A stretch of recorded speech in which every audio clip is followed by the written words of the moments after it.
Welcome to Gator Bytes, the official business podcast of the Maryland Davies College of Business. I am your host, Miguel Gomez, and with us today we have Camila Sandoval, alumni of the class of 2021 from here at the Maryland Davies College of Business. Welcome to the program today. Thank you so much. I'm so happy to be here. I'm glad. So just to kick things off, please tell us about yourself. Okay, well, I'm Camila. Like you said, I'm an alum here from UHD. I graduated, it's going to be 3 years now in the summer of 2021. Now I'm working in marketing at an agency, which was kind of my dream job after graduating. And I'm originally from San Antonio, actually. Oh, wow. So I'm not a Houstonian, even though I feel like I am. You know, I feel like Houston's such a big international city. It draws people from all over the world. Yeah. The more important question is, do you claim San Antonio or do you claim Houston? I claim Houston.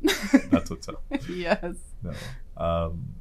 Bringing it back to Houston. Yes. You were here downtown. Mm-hmm. You went through your experience here at UHD. Yes. And, you know, I want to ask you, were you involved on campus?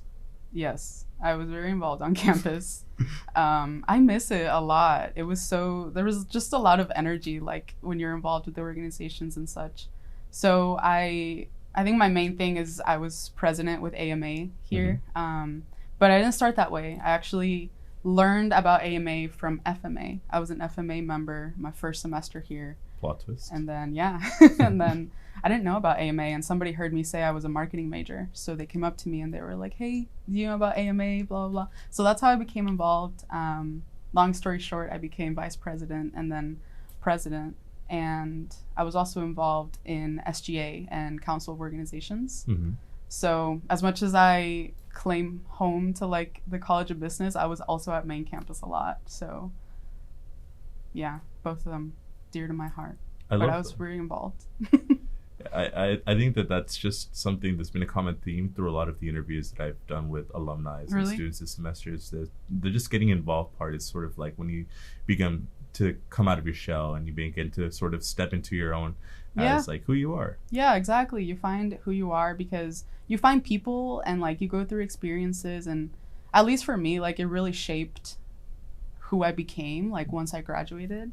And it was very clear to me like what I wanted to do after I graduated. And I think it's all due to like being involved because it's extra from like your classes and such. You're like opening the doors to more opportunities, you know?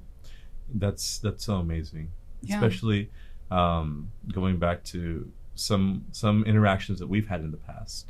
I think one of the things that I really love about our friendship through the years is that we actually cemented it at a marketing competition. Yeah, we did. It was the American Advertising Federation student competition, and we were both competing representing U of H downtown. And I think your team won first place and I won third place in that competition. That was awesome. Yeah. But at the end of the event, we went to the hotel bar with our friends. We were 21 at the time and above.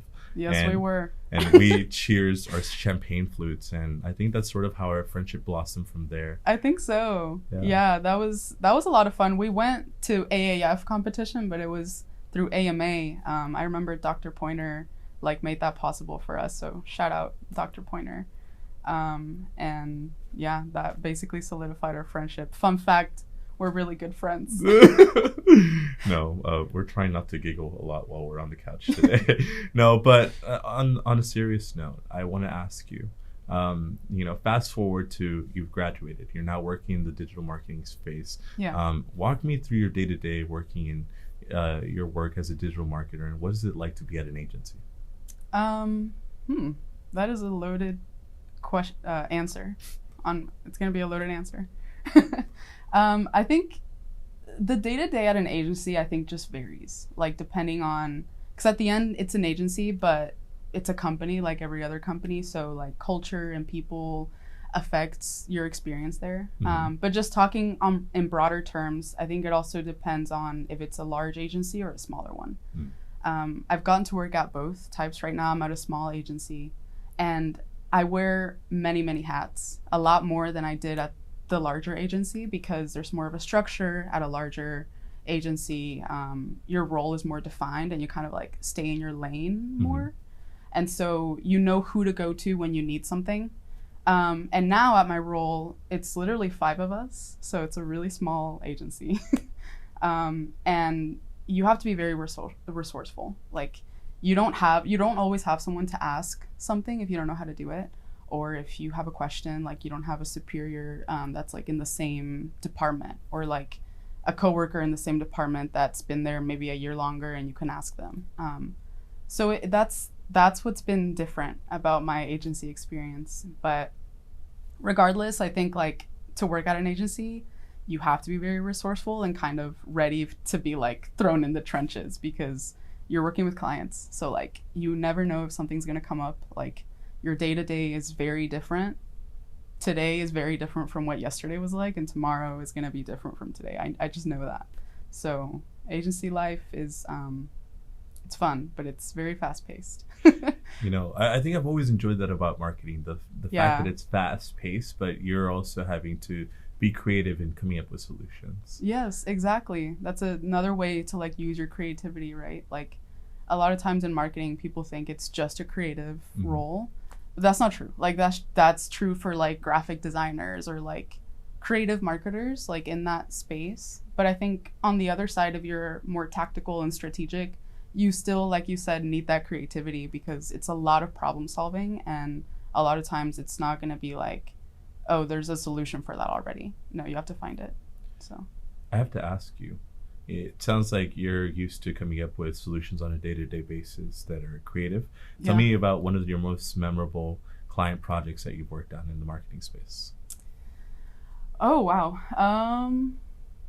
I don't know if I can talk about specific projects actually, because of like NDAs or whatever. No. But I think like website projects have been some of the most memorable. So like just being there from start to finish, like the discovery phase to where kind of like you ask the client what they want to get out of it, what's the goal. When you build a website with like a marketing focus, a lot of times there has to be a goal. And a lot of times it's lead generation, obviously. So starting from that, like that's kind of the core, like the design considers that, the copy considers that, the SEO considers that. So it's been interesting to like be in those website projects and just see how they come to fruition, like literally from the very start to finish. I'd love to hear that. And more often than not, I think that one of the more exciting things that is the leading edge of innovation in marketing right now is AI. How has AI thrown a curveball into your marketing processes? I think on a positive note, it's helped. So like I found a lot of things that you can do with AI in the terms of like smart chats, you know, like ChatGPT, Bard, Gemini. I want to call it Bard. And like Copy AI. I use those 3 a lot. Mostly Gemini. I use it as kind of like my like personal assistant, literally. I just ask it how to do things. And like I mentioned before, you have to be very resourceful, and a lot of times you don't have the answers. And it takes you also have to be efficient, and it takes a long time to like go into Google and do research and like figure out how to do something. So what I've found is I just ask Gemini, like, how do I do this in GA4? Or how do I do this in HubSpot or SEMrush? And it just tells me like step by step. A lot of times it'll be like, you have to kind of match with the actual platform because it won't do it exactly, but it's been really helpful in that way. So it's thrown a curveball in that way, but I think in another way is like the way that now you can make creative visuals using AI. So like graphics, even videos, just all of that. I think there's a big shift there. What does that landscape look like in the next 5 years? I think we're already kind of seeing where it's going with like the smart chats, you know, like you can ask it to make presentations and analyze data and find patterns here and there. So we kind of see where that's going. I think what's going to catch up in the next 5 years and like really explode, just my opinion, is what I was talking about, like the creative side of things. So like a lot of times for companies, especially like small businesses or medium-sized businesses, they can't afford to hire like a graphic designer or a videographer. And just creative work is sometimes hard to find, like really good creative work, and a lot of times it's expensive too. So I think AI coming into the picture and like almost providing a solution for that is what's going to be most viable for those businesses. And I think in the next 5 years, it's going to develop into being a very solid solution for them. So they won't need to source out like a freelancer to create graphics, or a videographer that's super expensive and they need to create a whole budget around it. Like they'll just have AI to create it. And I think that's going to be a big like shift. That sounds like a lot of exciting opportunities, but we'll also see what happens in the next 5 years. This will be nice to we'll see. Play back to see where we're at in this space and time as we approach 2030. Jesus. I know, that's crazy. I feel like there's a lot of talk about AI, and it's just opinions out there. Like nobody really knows what's going to happen, you know, because even now we're reaching certain limits that I don't think we thought we would reach like this soon. So there's like talks like about creating laws around it, and like privacy and things like that, and are they gonna outsmart us? So I feel like we don't know. It's all opinions. It's all sort of a black box right now. Yeah. No, and you know, on the flip side, I want to ask you, so to bring it back to the present, you know, you've talked about some of the exciting marketing projects that you worked on with building websites, and then you also talked about the insight of what's happening in the industry right now and what it looks like in the years to come. But I want to bring back to today. Some of the aspects of marketing can be a little bit challenging for first-time business owners or small companies. What are some common marketing pitfalls that you see marketers perform, and what are some ways that they can just sort of move beyond that? That's a good one. I think a lot of times, like, just in broader terms, smaller companies may not know how to spend their budget. So I think a lot of times they think marketing is a luxury and there has to be a lot of budget for it, and you know, let's spend on ads and let's do this. I think if you don't have a goal and at least, you know, a simple strategy behind it, there's no point in doing that. I think a lot of the times really good marketing campaigns are not even paid. You don't need a budget for it. It's not a luxury. I think it's just about, it's as simple as understanding who you're sending your message to. Because at the end of the day, marketing is about the messaging, right? Like there's a lot of noise out there, and there's a lot of content and a lot of clutter that we get fed daily, like hourly. Yeah. So how do you stand out, and how do you actually get that person that needs to convert, that needs to be your customer? And I think those are the biggest pitfalls I see. Like companies, they don't know that, just because it might seem like an obvious thing for us as marketers, but it's not. And the most important thing is knowing, like, who is your audience, who are you speaking to, and what is that ideal person that you need to bring on? Because if you know that, then you know exactly like how to appeal to them visually and how to appeal to them with your message. And it kind of goes from there. I think you learn with the data and with the behavior of, you know, those users that you are targeting. So the biggest pitfalls I see is just companies that may not consider that, and they just kind of blindly go into it without a strategy, without looking at data. That's another big one. Like if you're making decisions without looking at data, don't. Just don't. Don't. No. But the data drives essentially what your motivating factors are, and it essentially guides your strategy. So it's a way to also leverage what you know about the customer so that you're able to meet them where they are. Yeah. And not everybody has access to like their own data, maybe like their own website data or app or whatever it is. But you can do research. Like there's public data out there on potential customers, and there's a lot of data out there. So I think it's just a matter of getting it and knowing what to do with it. Wow. I think that's a good segue into something that I really want to ask you about next. You know, cutting through the noise, that's one of the most challenging things as a marketer. Yeah. But, you know, cutting through a lot of the job postings, that's also another challenging aspect for first-time marketing grads. For sure. How do you find those reputable marketing jobs that aren't within the multi-level marketing space, or something that sort of feels within the pyramid scheme space? Or, you know, that's something that I feel like was challenging whenever I went through my job search the first time around. Yeah. Is that something that you encountered? Yes. And I think because they know who to target, and they know that like recent college grads or people that are about to graduate, they just know how to get you. And so it's just a matter of kind of like looking at those red flags, like doing your research. That's something that that's something that we're not really told. Like do your research on the companies, right? Especially someone like me that's first gen and like an immigrant. I didn't have that guide. So for me, it was kind of just like, just get a job. Like that's what matters, getting a job, right? Nothing else matters. Like I didn't think about culture, about the people at the company, about what it's like. So I think a lot of people are kind of in that boat when they're getting ready to graduate or they just graduated. So it's just about looking for the red flags and making sure that you do your research, you cover your ground, you ask questions too. Like I think a lot of times we also feel like it's an interview, right? So they're just asking us questions, and it's not that way. I think it's two ways. You're also vetting the company and seeing if it's a good space for you.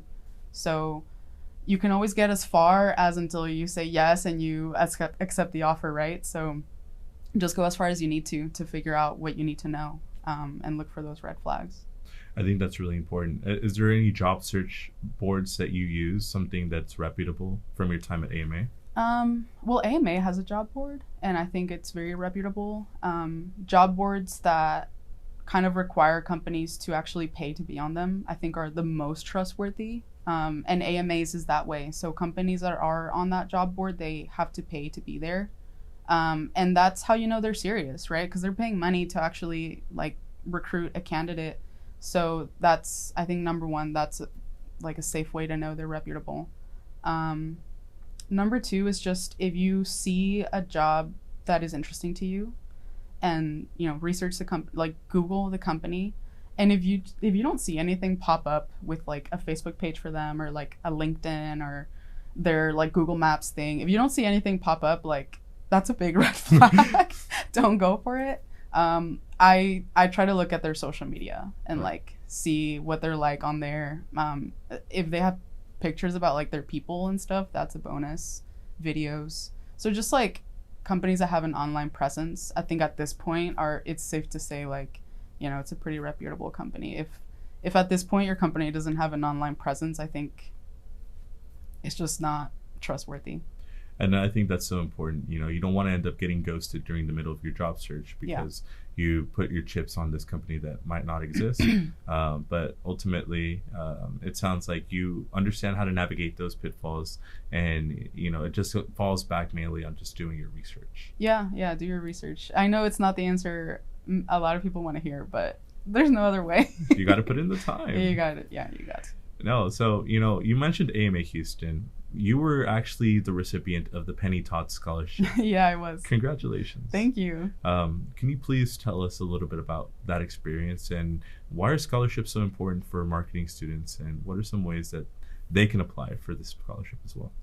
Yeah, well, it was actually 2020 when I got that scholarship, so it was like the best thing to happen, because we all know 2020 what that was like, and we couldn't come to campus. We were doing school online, so that was just a little something that kind of kept me going, because I think a lot of us went through periods of like feeling discouraged or like disconnected, when all that happened. So getting that scholarship like during that time was really good for me. I think it was like a huge motivator, like it is worth it, let's finish strong. Like I was almost done. So but I think it's important to get scholarships, not only because it helps you pay for school, like that's the biggest perk, but I think to also give yourself some credibility, right? Like when you're applying for jobs and that's on your resume, like it's something else that is speaking to your skills and to yourself.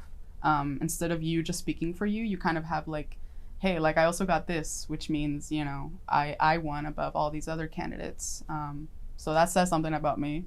So I think on that front, it's also really important. That's why scholarships are really important, because it just shows more of you and it kind of gives you more credibility.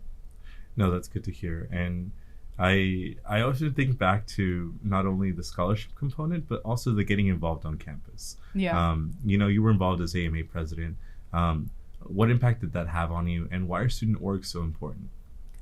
I love this question But also, I have to do a shameless plug here. Penny Todd scholarship applications are open right now, so if you want to apply, you should. But anyways, back to your question. Literally, like, being involved is what got me here.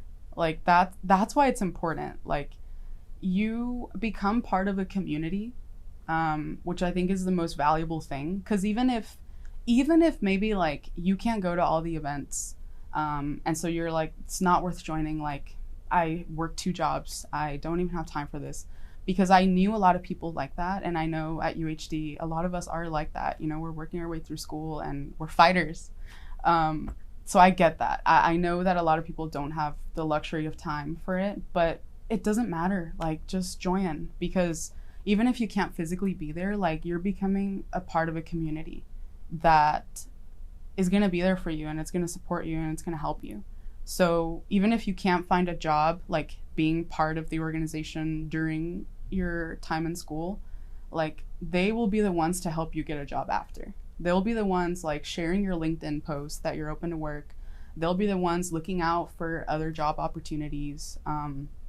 It's your community. So I think a lot of times, like, people will think that it's the physical aspect and, like, going to the events and being a member that's involved, but it's also a community. It's not just an organization. So I think that's why it's important. It opens up a lot of doors, and it gives you, like, an extra cushion to, you know, fall back on, and a support system. It's sort of, it takes a village to raise not a child, but in this case, a professional. Yes, exactly. Yeah. I love that. No, and it's all about becoming that well-rounded person, and yes, you can have that group of people that you can fall back on. And yeah, it sounds like it's something that really helped propel you to where you are. And yeah, you know, one of the reasons why we're sitting on the couch today. Yes, actually. And, like, honestly, you never know. There might be that one event that you can go to, and it changes your life forever. Like, you just mentioned that, so it made me think of this one event that I went to as a volunteer, and literally changed my life. Like, it's the reason why I have the job that I have today, because of the people that I met at that event. And I almost wasn't going to go because it was last minute. Mm-hmm. I had just gotten back from out of town. But I was like, you know what? I'm just going to show up, because every time I show up, like, I get something out of it. And that day in 2019 is the reason why I'm here at my job where I am now. And yeah, I mean, you just never know what can happen when you join these communities. And, you know, showing up is half the battle. The fact that you're in the present, in the room, that means you're top of mind. Yeah. And whenever the time comes for that opportunity, that means that you just opened that door for yourself by just creaking it a little bit open. Yeah. And were you hired that same year, or was it? No, so that was, like, in 2019, and I was still a student. But I met someone that was literally fundamental in me getting my job where I am at now, and he's become a mentor for me. His name is Henry Adasso. Actually, he's an author, and he's a he's a marketer as well. And I met him that day, so that's why I say, like, that just really changed a lot of things for me, because he's been fundamental in, like, my growth and just particularly the job that I'm at today. I think that opens a really good question for mentorship. Yeah. How important is it, as not only just a marketer but as a professional, to have a mentor and to have someone is able to help you develop? So important. I think especially for me, like, being first gen, an immigrant, like I mentioned, having a mentor is kind of that guide that you don't get from, like, your parents, because you just don't get it. They didn't have that same experience. And so it's really important. But I think it's also important to, like, choose your mentor right. Because I had another mentor in the past, and, like, you just have to pick and choose, like, what advice is valuable to you, right? She would give me advice that, honestly, now that I look back, it was not the most valuable. And we don't have a relationship anymore, but, you know, I think it's important to have a mentor, but I also think it's important to, like, know yourself and your boundaries, because if you let a mentor guide you, like just any mentor guide you, they could guide you through a path that may not be the best for you, just because of their own personal experience. So I think it's important to like look at that. What is their experience, and does it look similar to where you want to go in the future? And just be mindful of like the things they tell you. Yeah, I think that's so important, because you don't want to get to a point where the word mentor, cheapens in value. It's someone that's actually going to provide guidance to you, and they're going to be able to sort of shepherd you and provide some stepping stones so that you're able to see, am I on the right path? Yep. Am I going where I need to go? Yeah. And have the best interest in you. Yeah. Like, I think I just saw a LinkedIn post like yesterday, and she was saying something about an old mentor she had, and she had told her salary that she was going for at a new job. And her mentor was like, that's way too much. Like, they're never going to give you that. I've never even gotten that much. So I think you're dreaming way too big. And, the LinkedIn post goes on to say, like, she was wrong. Now I make a lot more than that number that I gave her. And it was just her own limits of her own, like, dreams and what she thought she was capable of were being reflected onto the person that made the LinkedIn post. And that resonated so much because it reminded me of my old mentor that I had. And it's important to like not let their limits and their beliefs affect you, The possibilities are limitless, just like that Bradley Cooper film. Anything is possible if you really do set your mind to it. Yes. But I want to ask you something that, some of our audience members might understand in Spanish. ¿Quieres hablar de tu podcast? Depende. Depende de qué. I love that. Just to translate it to our audience, I asked our audience. Yes. Do you please tell us about your podcast? Yes. Well, it's in the works. You won't be able to see it yet or hear it yet, but we're kind of doing this shift. We did put out some initial episodes last year, but it's in the works, and I'm really excited because we're actually working with a local Houston artist on the visuals and like the colors and the branding, and he's actually a UHD alum too, so I'm really excited about that. And there's a lot of like, I don't know, I can't say much, but I'm really excited about it. And we don't have an official date yet, but for sure by the summertime, we'll be out and live and you'll be able to see it. But it's more of a fun, like, it's a different type of podcast. It's called Depende de qué, and it's in Spanish, but also English, so Spanglish, if you will. And it's gonna kind of have that format that we just did, where we prompt a question, and it's like, it depends on this, but in Spanish. And we're gonna also have people ask questions, and we're gonna have guests. So, oh no. And yeah, I'm pumped about it. I'm very excited. No, that's really cool. It's funny that, in a sense, our marketing journeys have sort of paralleled one another. Yeah. We both, at one point, we actually worked in the same agency. We did. And a few of our other UHD Gators also currently work at the same agency that we started at. But they do. Now it gets to the point where you're on my podcast today. Yeah. And hopefully I'll be on your podcast someday in the future. Yes. But, in terms of exploring these new mediums, why is it so important to just keep innovating and keep trying new things as marketers? Well, I think, in general, if you choose marketing, like, it's because you have that, I think, in your personality. Like, you constantly want to learn and grow and what's new, because marketing is always changing. Like, if you learned something last year, I promise you it has changed this year.